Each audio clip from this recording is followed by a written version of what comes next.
So before I start my rough painting, let me turn off my sketch for a minute and just remind you how the brushes work. So we're going to use this regular brush tool, the one on top, standard brush tool. And we're going to use it almost exclusively.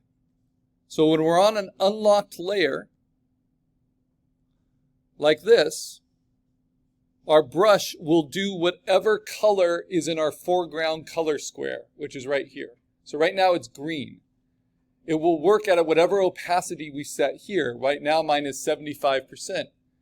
And its size will be whatever size we put here. But if it's pressure sensitive, which I set up in brush settings, that's the maximum size it can be. So no matter how hard I press, it's only going to fill up 75 pixels in its width, right, as I go. Now notice at 75%, as it overlaps itself, it gets darker and darker. It gets more and more opaque.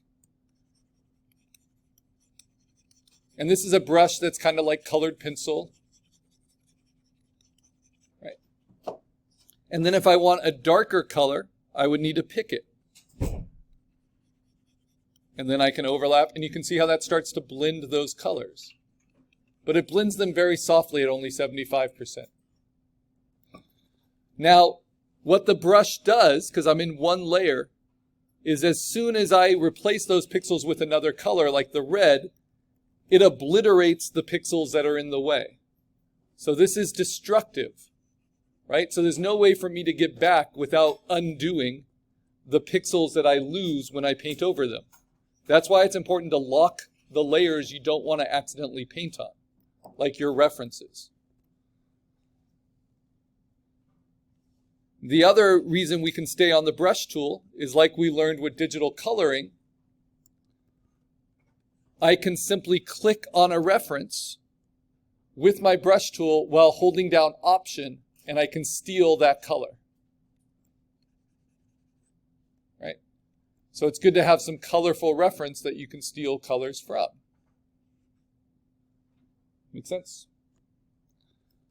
Now, the brush you use is not super important. It's all about how you use it and how you set up the brush settings. And I'm going to show you how versatile that is. So I'm going to erase the rough painting I just did. And because I want to be able to see certain references for my rough painting more clearly than other references, I'm going to duplicate them. So I'm going to take this one, for instance, and move it. Whoops. I'm going to duplicate it. Make a little box around it, and then Command J. Then I'm going to move it down so it's a little bit closer to where I'm painting, and I'm going to go ahead and make it bigger. This allows me to see it a little bit more clearly and to be able to steal color from it more easily, right? And then the other reference I want to do that to, I think, is this one, because it has the general composition and shape. Actually, maybe this one. I might tilt her head a little bit. I kind of like that. Generally, if you can get some sort of angle on the jaw, you'll get a better likeness. So that's why I have this reference too. So I'm going to duplicate that.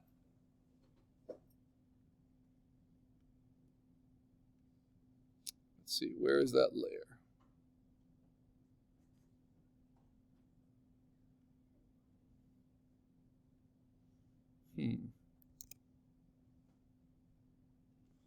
Oh, I got to duplicate it first. That's right. So Command J, I'm going to move this one, and I'm going to make it bigger. So though we're not compositing to make our image, I'm using all these kind of compositing skills we've learned before of moving pixel assets around, just like I would if I was painting traditionally and wanted to move photographs around my drawing board or around my easel. Then the last one, I think, is going to be this one.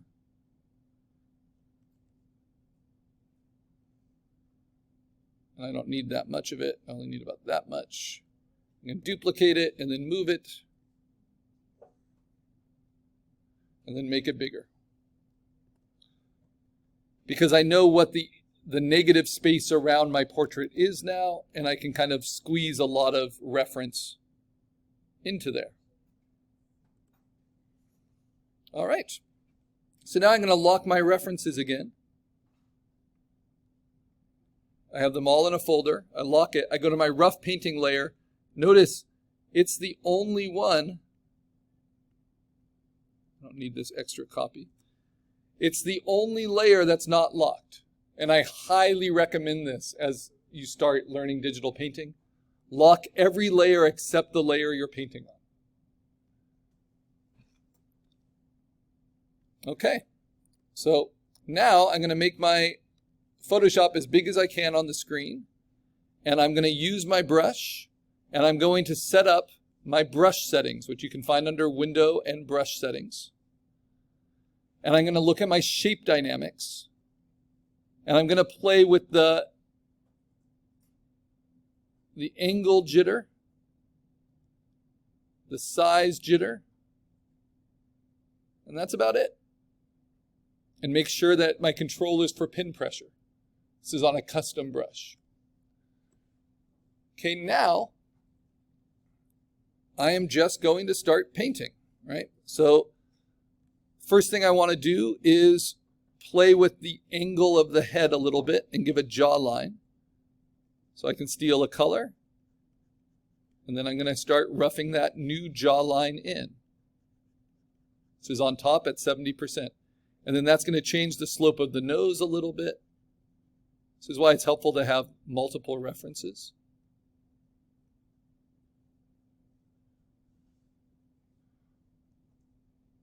And remember how I said if you have accessories like glasses, you have to paint it as though, you have to paint the person first without those accessories and then add those accessories later.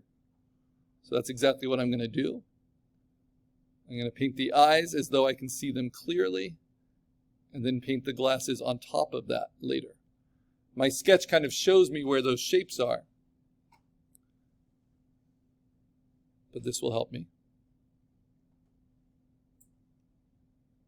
And I try to never use black. So this looks like black, but it's actually a very dark blue. Try not to use black. Try not to use pure white. That's why it's good to steal from reference.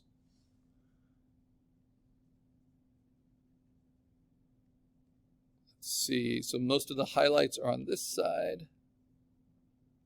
I like the lighting of my AI reference. So I'm going to steal that angle.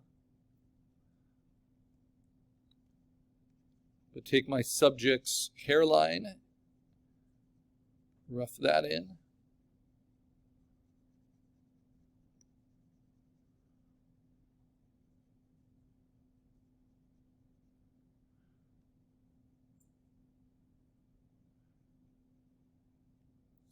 Now, this is what I've done so far. It's like coloring pencil over opaque toned background. But because it's only at 70%, that warm red color still comes through as I paint. Another tool that's handy, if you go to Window, it's the Navigator tool. So you'll find Navigator. And it will just be open right here. Why is it handy? Because you can move with it very easily without having to hold down the space bar. And you can also zoom in and zoom out very easily. It also shows you all of what you've done in one place. So sometimes when you're zoomed in too much, right, you lose perspective of what you're actually trying to paint. And so this gives you a little image of that.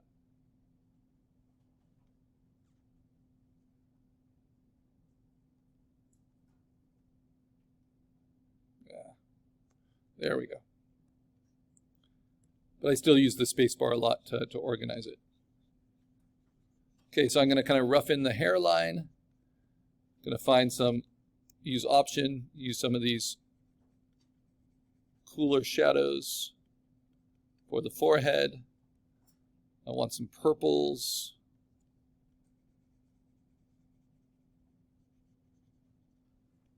And I'm not going for photorealism, right? But I do want it to look dimensional. And so I'm just shifting the angle of everything a little bit.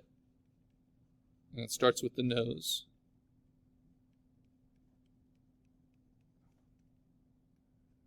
And that's why it can be good to have multiple references.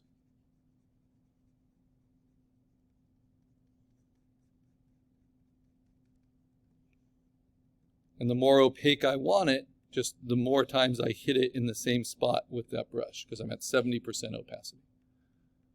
So we'll widen the nose a little bit there and darken it. And I don't like to erase it all. I just paint over, because remember, you're replacing pixels as you paint. So you're always refining, just like you would with a paintbrush. Get some nostrils in there. And it's good to establish a darkest dark pretty early. That's my dark blue. So that you're not just working on solid white. And so you can start to see the value range develop.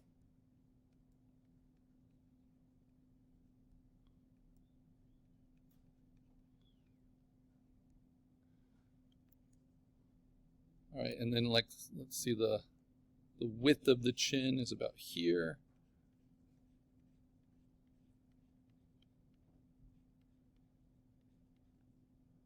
It's really catching light on the cheekbone here.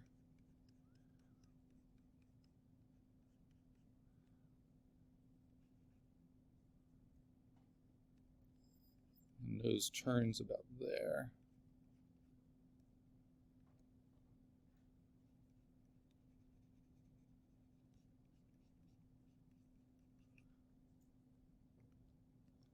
So these kind of decisions.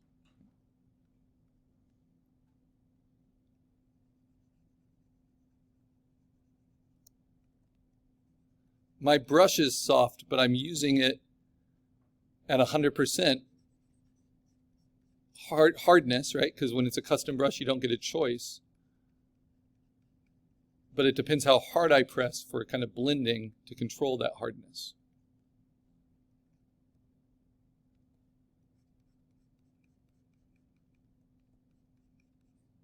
And I like to have really strong colors underneath, because then they blend with all of these more chromatic grays that I put on top. Otherwise you end with something that's just all tan and brown and gray. And then you have to work hard to get color back into it. And that's if you're going for photorealism. I'm just being a little bit more experimental here.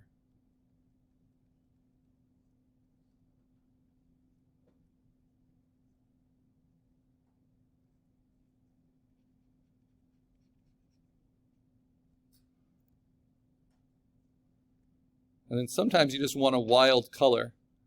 Like I want to get some greens into this, so I'm going to just pick a color, and I'm just going to paint it off to the side here so that I can steal from it any time, since I don't really see it in my reference, but I want it.